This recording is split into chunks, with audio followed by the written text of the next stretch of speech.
Once again, Elias Theodorou joins yours truly on Fightful MMA, the Holy Smokes podcast. Elias, I don't know that background. I don't know where you are. I know your backgrounds. I'm nervous now. Where are you? I am in Montreal. Different background, same place as per usual. Did you buy a new place? No, not yet. Basically, I am getting ready for my camp. I can't exactly say, I guess, when I'm fighting, but I will be fighting shortly. And basically, I'm just kind of doing a couple stints of Airbnbs because it's sooner rather than later. Oh, so you do have a fight coming up here. Obviously, we can't talk about who it can be. You might get yourself in a lot of trouble. I guess the UFC has to announce it. Is it potentially somebody that was on your radar or wasn't on your radar? Oh, for sure. I want to fight someone that is in the top 15 or was in the top 15 around in that area. So definitely someone that I know and want to fight. Okay, cool. In terms of the training camp, I guess if it's already underway, are you taking things from the last fight? Because the last time you and I discussed it, there were a couple lessons that had to be learned from that last fight. Is that something you're working on now in this training camp, or because it's a different opponent, you just go in there with a different mindset? Little column A, column B, right? Obviously, you want to learn from your experience, whether you win or lose. And I think the last fight, it showed a little bit of sense of urgency. And I think for me personally, I just need to finish the next person in front of me. So that's basically what it comes down to. I need to finish the person in front of me. So that's a weird. Okay, so when you tell me that, I think to myself, you're a methodical fighter in the first round because there's a feel out process. But it's not like you're not going for the finish every single time. Yeah, no, it's definitely not that I'm not going for the finish. I think there is same under the idea of urgency. I just think whether it's me kind of trying to stop a submission like what happened with Brad, or a lack of submission. It wasn't even that great. But anyways, point being, again, and one thing I can kind of let out of the bag, it might be against the southpaw, and it allows me to force the right with every shot. So that's what I'm planning on doing. And this will be like I think of my 8th UFC fight, this will be my 6th southpaw. So 6 out of 8 were southpaws. I love it. You like it? That would drive Yeah. me absolutely nuts. But at this point, especially on the professional level, yeah, I guess you're used to it. But And you got no choice. yeah, you got no choice. I think I know who you may be competing against, but I'm not going to get. Listen, let's move off of that. I don't want to get either you or me in any trouble. Speaking of finishing fighters, Conor McGregor is competing against Floyd Mayweather this Saturday night. Obviously, this week will be the whole lead up to the show here. He says he's going to finish Floyd Mayweather, excuse me, inside 4 rounds. It's a bold statement, but I do have a couple $100 on each single round that he could potentially drop him. Not a knockdown, not a knockout. I think Floyd early has more than a puncher's chance in the first 4 rounds, maybe 5. And then from there, it could get a little embarrassing on Floyd's side, right? Like that skill, the wealth of experience that he has will just take over in the long term. He is 40, so obviously he's going to be the smaller, older man. But at the same time, he's not. At the same time, McGregor's not fighting Tyson, and he'll still walk away with nearly $100 million. That's a win in anyone's eye. Absolutely. Financially, that's absolutely crazy and fantastic. Floyd did say, though, that he can't go the distance. To go the distance with Conor McGregor would basically be embarrassing. It would. It would in some regard, but it wouldn't. Because, again, 2 years off, he's the smaller, older man. You can kind of see it. And honestly, in order for Floyd to put this fight together in the first place is embarrassing to boxing, right? And it's a win, like we said, to McGregor if he basically goes the distance because, that's what everyone expected. I don't know. I think for him to kind of put this fight in the first place, he doesn't really give a shit about boxing to begin with.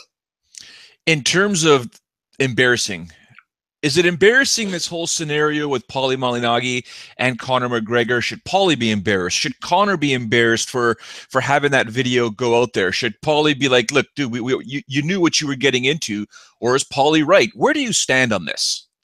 Well, I guess they it's kind of like all's fair in love and war. Obviously, they brought him in not to be best friends. They brought him in for, a quick the purpose. Obviously, there was a ref in there. I don't know about you, but I don't really train with a ref. So it was just basically, we're going to throw in a seasoned guy, a two-time champion, and you're just going to take it to him. And it served its a learning purpose for sure. And he whooped his ass from what we saw. From what we saw, yeah, I would love to see the full, 8 to 10 rounds that they speak of, but it is what it is. People are saying that could be a situation where Conor could fight Paulie next in boxing. I'm not sure I buy that. Not true. They're already kind of Paulie's already hinted at that he would love to fight him. Yeah, and well, that's probably another big payday for Conor. We're not exactly. stupid. Why not? My thing regarding Saturday night. Okay. I've run so many different scenarios in my head as to what potentially could happen, and to be honest with you, nothing will surprise me. Nothing will surprise me one bit. If Conor wins, that won't surprise me. If Floyd Mayweather knocks him out, it won't surprise me. If it goes the distance and Floyd wins, that won't surprise me. If Conor throws a spinning kick, I might be surprised. That would surprise me because that would surprise me only because there's a clause in that contract that Floyd can sue. If he throws elbows, he could sue. It's got to be boxing. In your mind, what goes through your mind when we're only 5-6 days away? This is about to happen. This is real. This is going to happen. This is real life. What do you envision on Saturday night? Expect the unexpected, right? Like obviously, at this point, everyone in mixed martial arts doesn't really doubt Conor McGregor. I think, sure, you have a couple Khabib fans. They'll be like, he needs to fight Khabib, but eventually he will. Per se. Point being, I expect the unexpected, and I'm not surprised, motherfuckers. That's basically it. Anything can happen. I think in the first 4 rounds, McGregor has more than a puncher's chance, and because it's a smaller gloves, it could really surprise Floyd. That's why, like I said, I put on money on McGregor in the first 4 rounds to a potential knockdown, just enough that I basically make a lot more money than I put down. That's the whole thing when it comes to value investing, I call it. Yeah.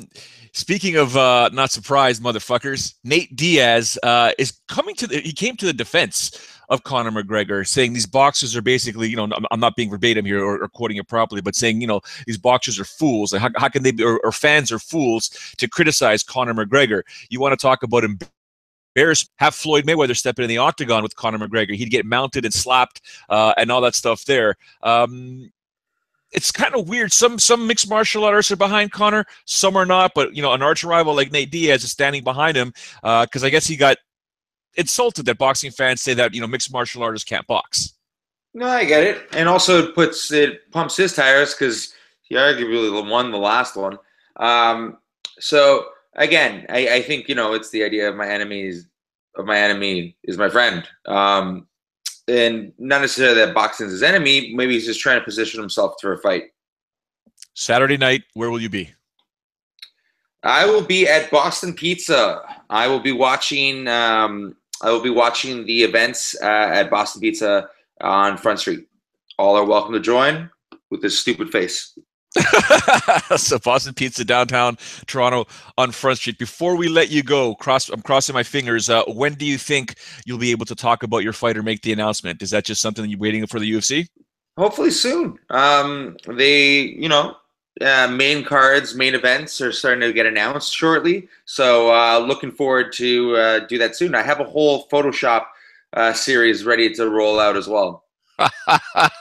We look forward to that. Elias Theodorou, thank you very much for joining us. We wish you the best of luck in this training camp. Looking forward to it, and enjoy Saturday night. Keep yourself in check, son. Yes. Thank you, my man. Always a pleasure, and talk to you soon.